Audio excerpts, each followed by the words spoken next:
is up, guys, and welcome back to another episode of the BnG podcast, episode 51. So I'm not going to be long at all, guys, but remember, it is draft season, so we're going to keep the festive mood going in terms of our draft coverage, So today, our question is, does Washington go defense at 11? So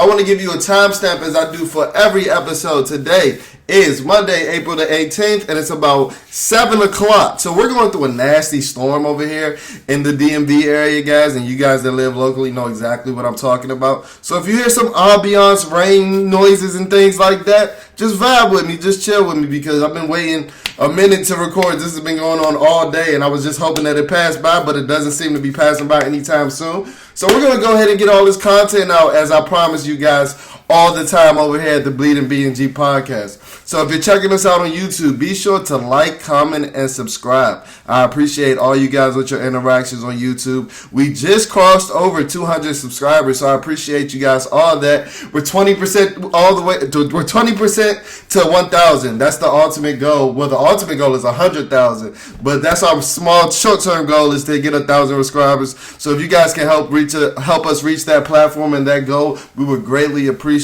it. Be sure to check us out over on my guy Nadi's platform over on DMZ Sports Zone. We did an episode last week on his command center, his weekly chat with Washington Commander content creators and things like that. So I appeared on that episode. Be sure to check that out. And we have some fire things coming out on the Rambling About Washington page over there with my guy Rio Washington. One of the best pages, Washington Commander pages over on YouTube, if we're being honest. So last week we actually did our Sauce versus Stingley video, and then we actually have some amazing content coming out within the next couple of hours, if I'm being honest. So be sure to check that out. And like I said, be sure to like, comment, and subscribe, especially because we're available on all podcast platforms. So if you're checking us out on Apple Podcasts or Spotify, be sure to rate, review, and let's finesse these algorithms so that, BnG is the number one thing that comes up when you're searching anything Washington Commanders. But let's get into this talk. So as I said, the title of this episode is, does Washington go defense at 11? And as we get closer to the draft, I honestly think they might. I know a lot of the talk amongst the Washington Commanders community is that, we need a receiver. We need to be more dynamic. We need more weapons on offense. We need to give Carson all the weapons that he can have to succeed and things like that. And while I completely understand it, I don't disagree by any means, guys. I agree with you guys 100%. I just think with this regime's draft history, we got to think that, not only Coach Rivera, but these are guys that have worked together before. Marty Herney has worked with Coach Rivera, also as Martin Mayhew have. So these guys have had a draft history, have showed us what they have liked before, what kind of traits they've liked in players, what kind of positions they hold in high priority, what kind of positions they don't hold in such high priority.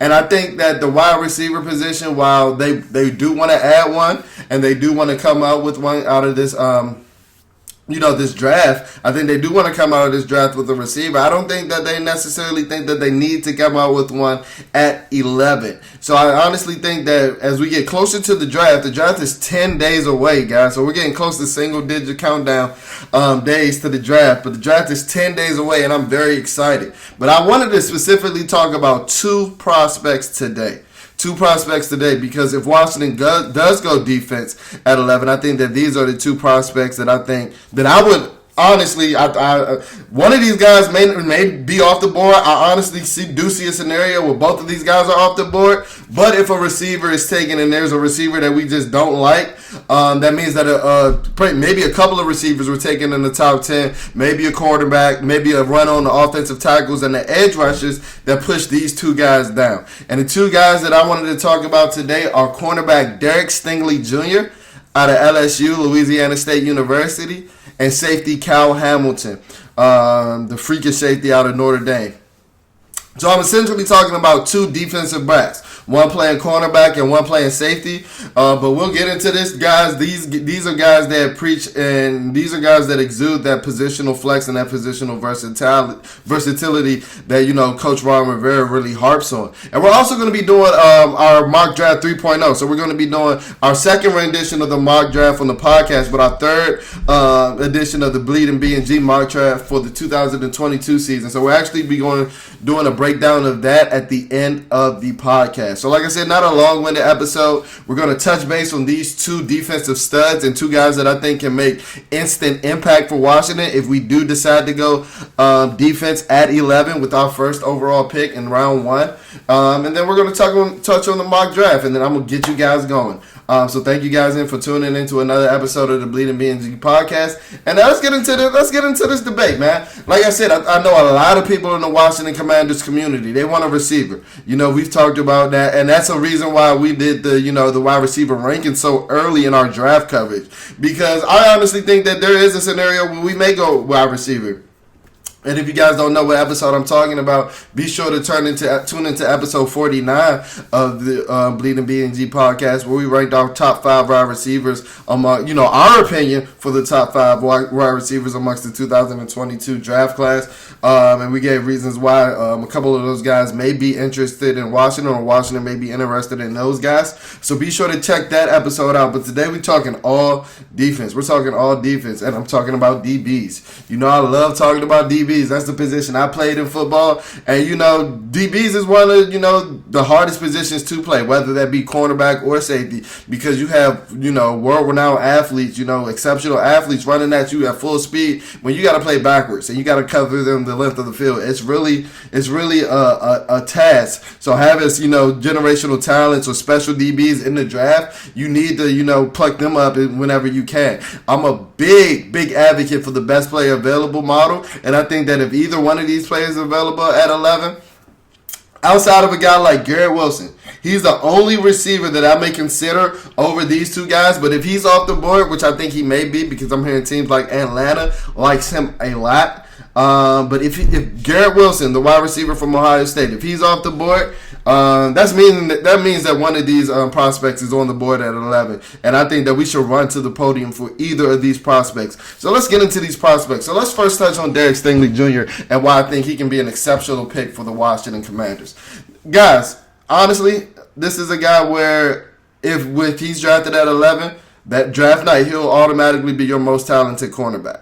And the reason that I say that, and you guys know we're big believers in William Jackson III. And while he had a rough season last year, we know that they weren't playing him to his strengths. This is a guy who's a press man corner, who you were playing, 11 yards off to the receiver. It wasn't making any sense. And what concerned me about the William Jackson thing is these things were picked up in training camp, and it never really seemed to turn around until later in the season. And then he started to battle injuries and things like that, COVID and things like that. So William Jackson III didn't have an ideal start to his career here in Washington. But while I think he is talented in that press corner role, I think he is limited to that role. And Derek Stingley Jr. is a guy that's scheme versatile. He can give it to you any which way. He can give it to you traveling with your number one receiver, playing man-to-man, or he can play zone. And he's shown the capability to do both. And like I mentioned previously, I just did a Sauce Gardner versus Derek Stingley episode with my guy Rio Robinson over in the Rambling About Washington podcast, or the Rambling with Rio podcast, excuse me.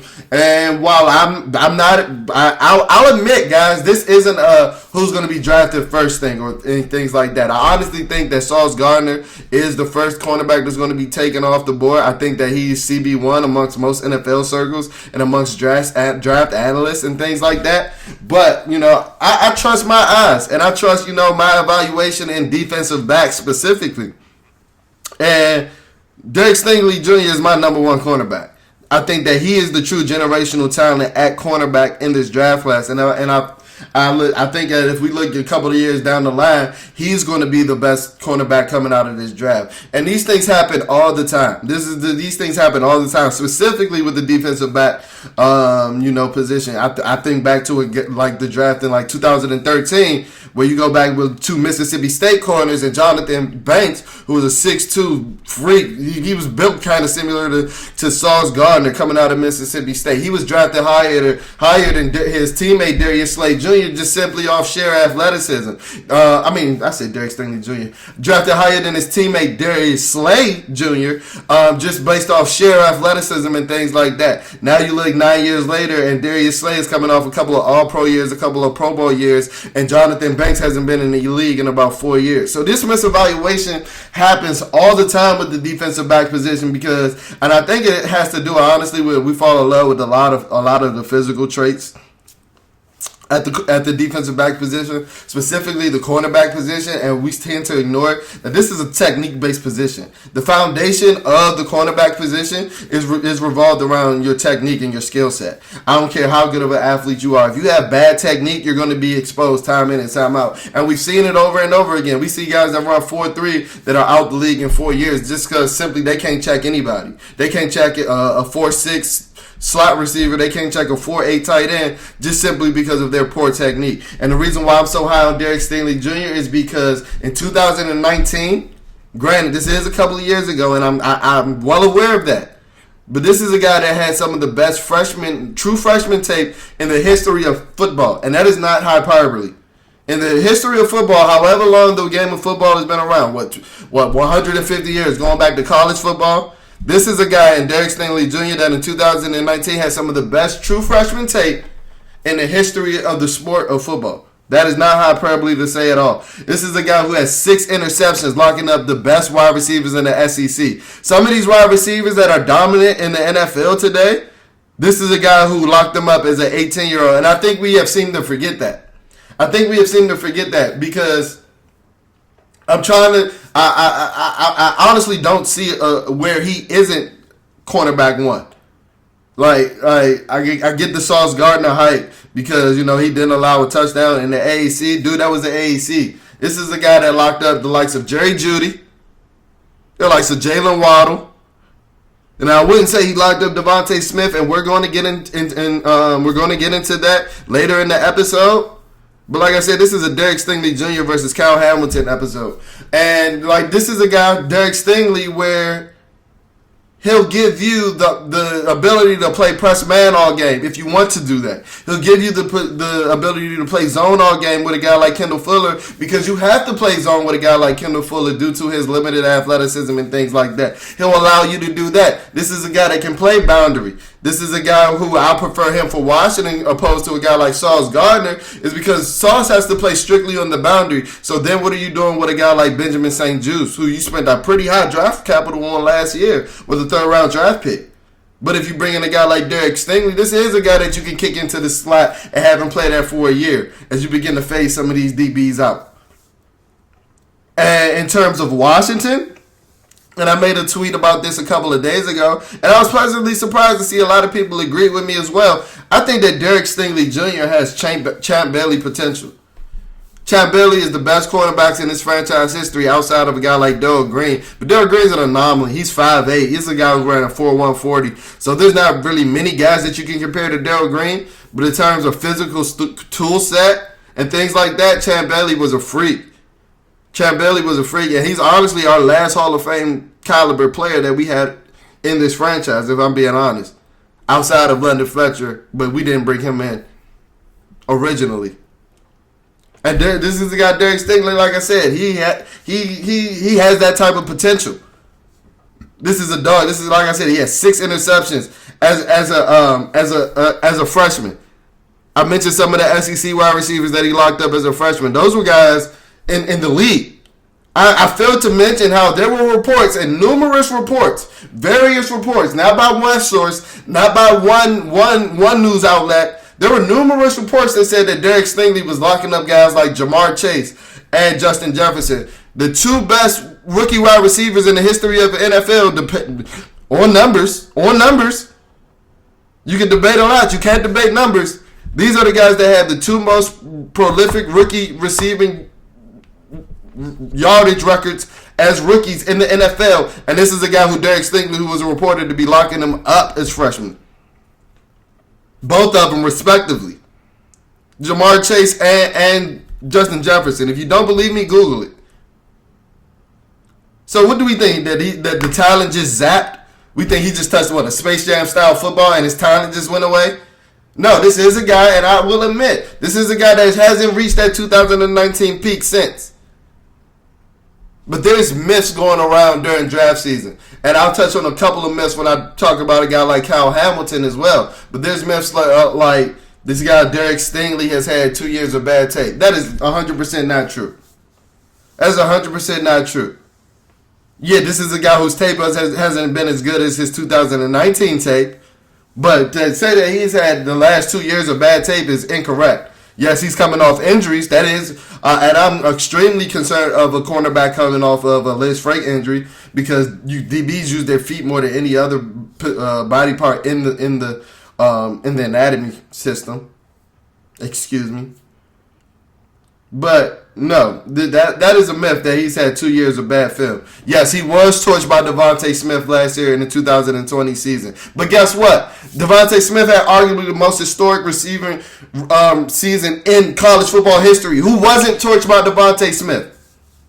Ask yourself that. And ask yourself if a guy like Sauce Gardner was stepped into that position, would he have been torched by Devontae Smith? Let me go ahead and answer that for you. Yes. Yes. Yes. And go back and look at that film because a lot of guys, I'm looking at these evaluations, they don't come with a lot of context. And I'm not saying, this is not an excuse. It's the truth, though. One of those touchdowns that Derek Stingley gave against Devontae Smith was a mental lapse where he was looking over to the sideline and Alabama hit him with a quick snap. So was he essentially beat physically on that play? I don't think so. And then a lot of those catches coming throughout the rest of the game, even though there were a lot, all of those were contested. Devontae Smith was just a better man that day, as he was week in and week out every Saturday during the 2020 season. And while I will admit, I think that Derek Stingley Jr. bought into a lot of his hype, rightfully so. And I'm not saying it's the best thing, but when you have some of the best freshman tape in the history of football, I would have bought him into my hype too. So hopefully he has matured.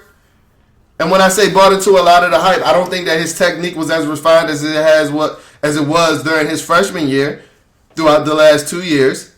And I do think that he picked up a lot of weight. I made this point on the episode I did with Nadi. I actually thought that he actually bought into the hype that he wanted to be Patrick Peterson. You guys know the history and the tradition behind the number 7 at LSU. With a lot of players, but it has a keen tradition with, LSU DBs. Think of guys like Patrick Peterson. Think of guys like Grant Delpit. Think of guys like Tyrann Mathieu. So there's history behind that number, and, they gave Derek Stingley the number 7, and he bought into his whole hype. But I honestly think that he wanted to be Patrick Peterson because he had the closest measurables to a guy like him. This is a guy who plays at around 6'1", and he weighed in the combine around 195. I think he weighed around his pro day at the same weight. But I honestly think he played too heavy in 2008, 2020, and 2021. I think he played around 210, and I think that if he can get down to around 205, where his speed is top tier, running a 4.37 at his pro day, which may transition to maybe like a 4.4 flat if we're doing official time, which is elite. This isn't a small guy by any means. This is a guy that can be physical with you, can play press man, can jam you up at the line, despite his short arm length, because his technique is that elite. If I'm giving him pro comps, I have 3 pro comps right now for Derek Stingley Jr. Marshawn Lattimore, souped up Denzel Ward, and Stephon Gilmore when he's at the absolute top of his game, when his technique is tip top. I think you can do pretty well with those 3 guys at the 11th pick. Now going on to Kyle Hamilton, the 6'4", Joker type, freak type, monster back type, money back type, whatever you want to call him. This is a guy that has the potential to revolutionize football. because I don't know what position he plays. Yeah, he's listed as a safety. I don't even know what safety position he plays or what safety position best suits him. Because at 6'4", 220, when you hit those measurables, that screams strong safety. But this is a guy with impeccable instincts and impeccable range that he can play the free safety role. Now, while I wouldn't put him there, playing single high throughout the entire game with things like that, he can do it. And you're fooling yourselves if you're saying that he can't do it with maybe 10 snaps a game. You're fooling yourself if you're saying that. Now, the knock on the Kyle Hamilton, and I told you I was going to touch on this myth, is that, he's not a good athlete because he ran a 4.5 940. But let's look at it in comparison to the best deep ball defender in the history of football in Ed Reed. Kyle Hamilton is about 5 inches taller than Ed Reed and about 15 pounds heavier and ran a 0.2 second slower official 40 than the best deep ball defender in the history of football in Ed Reed. Well, I'm confused as to why everybody wants to harp on this rumored 4.7. Rumored hasn't been confirmed by anybody 4.7 40 time of his pro day. And the myth is that he's a poor athlete. No, this is a guy with a 6'9" 3 cone at 6'4", 220 pounds. That sounds like a pretty damn good athlete to me. That sounds like a pretty damn good athlete to me. With a 4.32 short shuttle.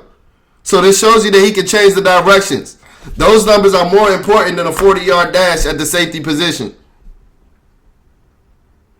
Safety is a little more important at the cornerback.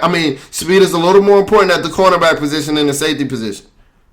This is a guy who in his first college football snap, not series, not possession, not drive, in his first play on the college football field, pick 6 interception. I've heard a lot of talk about, you don't want to draft a box safety in a limited role. Or what do we think that the defense didn't know what to do with Jamin? What do you think they're going to do with a guy that plays 13 positions? Well, guess what? They found out what to do in the second half of the season with Landon Collins, and he was honestly one of our best defenders throughout the second half of the season. You're a fool if you don't believe that. Well, guess what? Get you a younger, taller, bigger, faster, stronger version of that player, more instinctual version, better in coverage version of that player, and have one of the better players from your defense times 2.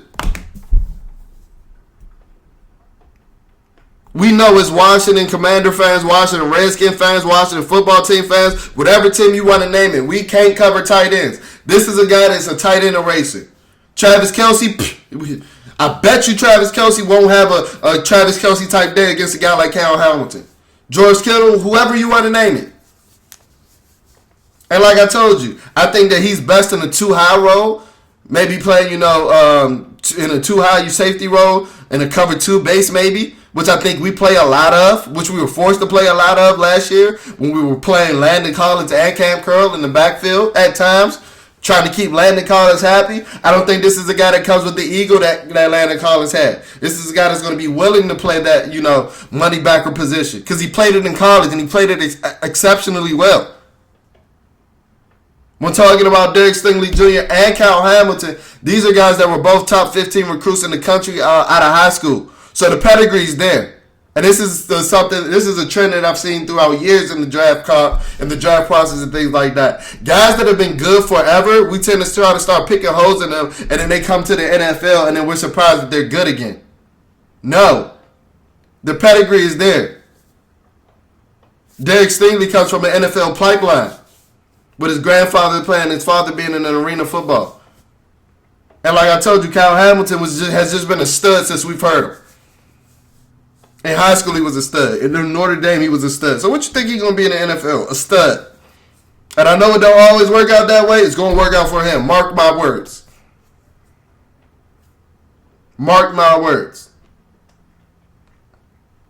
And I know a lot of people in the Washington Commanders community want to compare him to Sean Taylor. And I don't necessarily see that. And I'm not saying that he can't reach that level of player. I just don't see it in the play style. My best call for Kyle Hamilton is he's a mix between both of the Legion of Boom safeties. He's Earl Thomas in Cam Chancellor's body. where he doesn't necessarily bring the type of physicality that Cam Chancellor brought. He's not as thick. He's a little taller at 6'4". I think Cam was 6'3". But the instincts and the range and things like that, despite this 4'5" 40, go look at some of the range and let me know if you see 4'7" 40 in his tape. And I know a lot of people like to talk back to the Florida State game. No, he had range like that in almost every game. In and outside of the box. That's what gets me so excited. And that's why I say he has the capability of revolutionizing football. He has sideline to sideline speed in the box. And he has over the top range when defending the deep half and the deep thirds. And he's an exceptional flat defender. And he's somebody that allows you to not draft, a middle linebacker as high because, honestly, we only use 2 linebackers. While I do think linebackers are elite, we use 3 safeties more than we use 2 linebackers. So he'll fill that Buffalo nickel position while allowing you to keep Jamin Davis and Cole Holcomb on the field, which is speed galore. So let me know what you guys think between, those 2 defensive prospects, because I wouldn't mind either. Like I said at the beginning of this episode, I'm running to the podium if either one of those guys are at 11. While I may think that Kyle Hamilton is the better player, all-around player, I'm kind of leaning Derek Stingley Jr. as far as positional value because generational shutdown corners aren't walking on trees. This is a guy that can travel and lock up CeeDee Lamb. While he didn't do it before, but this is a guy who I think can travel and lock up a guy like Devontae Smith. The Giants don't really have a corner that you need. A receiver that you need to travel with. They suck. But I think in terms of, priorities on a championship winning team, I think shutdown corner is a little more important, even though scheme, versatile, dependent, money backer types like Isaiah Simmons, they have a role in today's NFL where it's less physical and it's more of a passing game. And matchups are looked for at a premium. I think that position is valued a little less than elite generational shutdown corners, which I think a guy like Derek Stingley Jr. can be. So let me know what you guys think in the comments. I would love to have this discussion because, like I said, I don't mind either player at 11. But in terms of watching it, I think that I may lean Derek Stingley Jr. because we don't have that true shutdown number 1 corner, and he allows you to do a lot. But Kyle Hamilton, an amazing prospect as well. I'll be just as giddy if he's the pick at 11 as well. All right, so let's run through this mock draft really quickly. Mock draft 3.0, mock draft 2.0 for the podcast. And yeah, I think that we had a good haul in this mock draft. So just to let you guys know before we run down these picks, in this mock draft, we used the Pro Football Network Draft Simulator, which allows us to do trades. So in the second round, we were projected to offer by the Buffalo Bills, where they were trading us our 57th and 89th pick, or their 57th and 89th pick, for our 47th and 189th pick. So I essentially looked at it as you're moving 10 spots down to gain 100 spots with that second pick. So I took the deal. So that allowed us to have, 6 picks coming out of the draft instead of the 5 that we're pegged to have right now. So we have, in terms of my haul, we ended up with the 11th pick, the 57th pick, the 89th, the 113th, the 230th, and the 240th. So we ended up with 6 players out of the draft. And let's run down these players really quickly, and I'm going to go ahead and get you guys out. So at number 11, we took Derek Stingley Jr. I'm not going to do too much a rundown of the player because we've been talking about him all episode. I think he has elite generational cornerback type of talent. In this scenario, both Jameson Williams and Garrett Wilson were off the board, and Kyle Hamilton. So there were a couple of offensive tackles that we expect to be drafted in the top 10 that were still on the board. And I don't think that was a pressing need for Washington. We just signed Charles Leno to an extension. But guys like Chris Olave were on the board. And like I said, I'm taking Derek Stingley Jr. over a guy like Chris Olave all day. Chris Olave was still on the board. Jermaine Johnson was still on the board. So there were some pretty good players at 11, but I think in terms of need and talent, Derek Stingley Jr. was the best fit there. At 57, we selected tight end Trey McBride out of Colorado State. 6'5", 260-pound beast.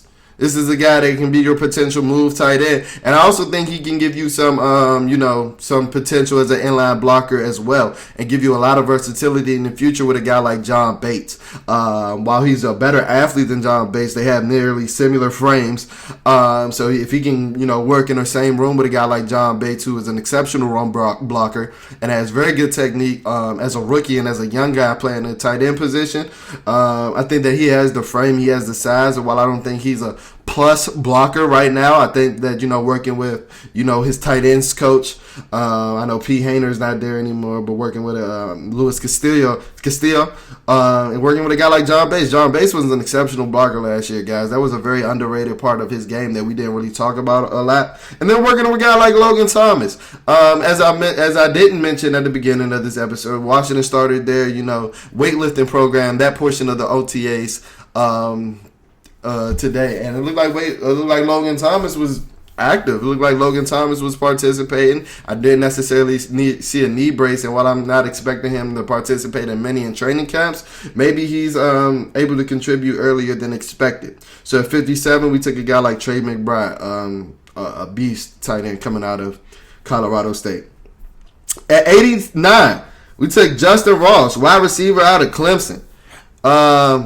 And this is a guy that we heard, but same thing with Derek Stingley, and then a guy like, we're big advocates for George Pickens. These are guys that exploded on the college football scenes as 18-year-olds, as true freshmen. This is a guy that had damn near 1,900 yards and 17 touchdowns in his first 2 years at Clemson. So this is a guy that came in and produced almost right away, instantly, was one of Trevor Lawrence's favorite targets in his time there. But he also produced with a guy like Kelly Bryant. I go back and I look at everything. I look at everything over here at Bleeding BnG. But then he had his fair share of injuries. In 2020, it was discovered that he had a spinal injury that he needed to get surgery on, and it wasn't determined if he was ever going to play football again. And he bounced back. I think he also had a lower leg injury that he suffered in one of the college football playoff games as well. I can't remember the exact injury, but I think that zapped some of his speed. Early in his days at Clemson, it was projected that he was going to be a first-round draft pick, almost a shoo-in, and a lot of people were comparing him to A.J. Green. And while he still has that same frame, turning in a 4'6", 340 and having a 31-inch vertical jump, those aren't ideal athletic numbers, but this is a guy that can give you extreme value as a possession receiver. This is a guy that knows how to use his body and his wingspan really well. Like I said, he has that A.J. Green type frame. He's a little thicker, but they have those long wingspans. This is a guy who's a pretty good route runner. I know a lot of people have said that his route running is, not refined and things like that. I honestly think that they're saying that because he's not as fast as he once was. Because when he was brought into Clemson initially, route running wasn't an issue, especially being 6'4". So this is a guy you compare him with Terry, and he gives you something that you don't necessarily have outside of a guy like Cam Sims, who we don't seem to have a lot of faith in as a coaching staff as a regime. Like I said, I love guys that produce as college football players. Guys that produced as college football players are more than likely going to produce as NFL football players, rather than a project that didn't really do nothing in college. At 113, linebacker Damone Clark out of LSU. So we took two guys off of a not so great LSU defense where they weren't so great in the last couple of years. They were exceptional in 2019. So I don't know how the prospects of that feels, but hey, they meet two needs. Damone Clark is a 6'4", 240-pound linebacker, and I think he's one of the few true middle linebackers in this class. This is a guy that ran 4.5 at the combine, despite them finding a spinal neck injury that he has been playing with throughout his college career. So Damone Clark is likely to miss his rookie year, and like I said, with the scheme like we have, we've shown an aptitude or aptitude of playing three safeties over two linebackers. You may be able to have a reassured year with a guy like Damone Clark, because like I said, he's one of the few true inside linebackers, off-ball middle linebackers in this class. 4-3 type middle linebackers in this class, outside of a guy like Devin Lloyd, I think, can play that. Leo Chenal, I think, can play that. Chad Moom, I think, can play that a little bit. And then Damon Clark is right there. He's not as talented as those guys I mentioned earlier. But as far as size, and he's not as productive as those guys I mentioned. But as far as just sheer talent and size, this is a height, weight, speed specimen. Like I said, 6'4", 240 pounds. He's played under guys like Devin White. He's played under guys like Patrick King and Jabril Cox. So he's had experience sitting under NFL ready type linebackers. And while his film wasn't the best in 2021, I think a lot of that has to do with that spinal injury that they found later in the season. Because I didn't see him as aggressive as he was earlier in his college career. And he might have been feeling that neck pain. Shoot, if my neck hurts, I'm not going to be going in barreling in 230, 220-pound running backs as I used to when it didn't. So maybe that injury lined up with some of the film that I've been watching ever since, that his name has been coming up in draft circles. But I think that he can, if he hits, I think that he can be a really good pick. He reminds me a lot of Keenan Robinson, who wasn't great as a Washington Redskin, but I think he was misused a lot, as we tend to do. So if we use the guy like Keenan Robinson or a guy like Damon Clark in the right position, I think that, we may have a player there. This is the crapshoot at the 113th pick. To round out the 230th and 240th pick, we took cornerback Kayla Barnes, who ran the fastest 40 at this year's combine with a 4.23. This is a guy 6 feet, 186 pounds. I think his technique is a little unrefined, but with that type of speed, he allows you a couple of missteps. I think that if he's coached up, this is a guy that contribute on special teams as a gunner. And with that speed, you may want to even try your hand as a return man as well. While I haven't seen him do as much of that, a guy like Bo Melton out of Rutgers, 5'11", has done it, and he has 4.34 speed. So with these last two picks, you've gotten faster. If you got position of need, so you do get your wide receiver. You get a couple wide receivers coming out of the draft. With their fair share of variety of skill sets. You get a big possession receiver in Justin Ross, and then hopefully a guy like Bo Melton, who is extremely good value at 240 because of what he can give you in the return game. And he had better film in 2020. I actually think if he came out after 2020, he might have been a 4th or 5th round pick, and I honestly think he may still go there with some of his explosive numbers that he posted at the combine. Going along with that 2020 film, I think that you might have a real player with a guy like Bo Melton at 240. So let me know how you guys feel about my draft. If you're checking this out on YouTube, I'll be sure to post a screenshot of the draft so you go ahead and check it out. But I'm really curious to see how you guys feel about this Derek Stingley versus Kyle Hamilton debate if we do go defense at 11. I know wide receiver, a lot of you guys in the community are really harping on wide receiver. But in terms of this debate, let's just say we do go defense. Derek Stingley Jr. or Kyle Hamilton? Let us know your pick. And thank you guys for tuning into another episode of the Bleeding BnG podcast. I appreciate you guys tuning in. Like I said, we just went over 200 subscribers. Thank you guys for the subscriptions. Keep tuning in. The draft is 10 days away. And if you haven't, be sure to follow our social media pages. Our first one is at Bleeding BnG. That's BLEEDING. BnG, that's our Instagram. Our Twitter handle is spelled a tad bit different with 1 G, so that's at Bleeding BnG, BLEEDIN BnG. So that's for our Twitter handle. Daily content, daily discussions over there on those forums. I love communicating over there on those social media platforms. So be sure to check us out over there. And thank you guys for tuning into another episode of Bleeding BnG podcast. The draft is here, guys. I hope you guys are excited as me. A lot of content going to be pushed out over these next 10 days, so be sure to check us out. And I'll be checking in with you guys later. Peace.